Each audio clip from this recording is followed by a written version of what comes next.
तुम्हाला सोफा वगैरे क्लीन करायचा असला तर हे स्वेटर वॉश जे येतं मार्केटमध्ये त्याचा तुम्ही उपयोग करा.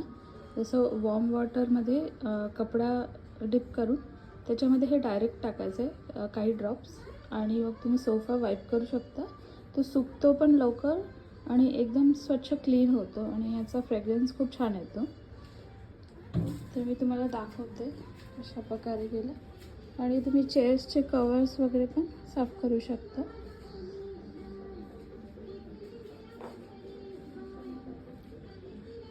या प्रकारे मी क्लीन केलेला आहे सोफा.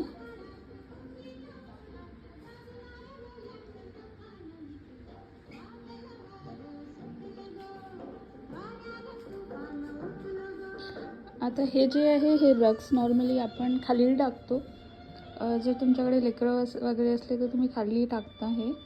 तर हे खूप दिवस यूजमध्ये नव्हते म्हणून मी याला चांगलं वॉश करून सोफा कवर म्हणूनच बनवले आहे.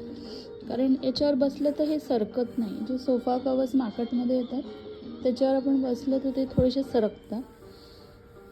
तर हे चांगलं आपण टक करू शकतो सगळ्या साईडने आणि दिसायला पण चांगलं दिसतं.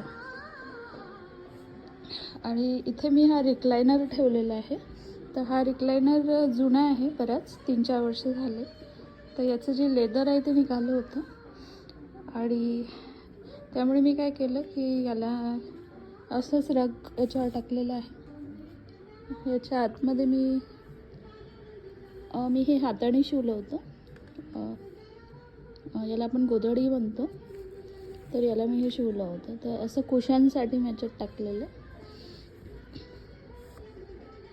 आणि हा मी एल शेपच्या सोफ्याच्या मधात त्याला ठेवला आहे. म्हणजे एक लंबा आपल्याला बसायला सिटिंग एरिया मिळतो. आणि आता फ्लॅट सिस्टममध्ये असं असतं की जे आपल्याला हॉल्स मिळतात ते लंबे असतात आणि आडवे थोडे कमी असतात.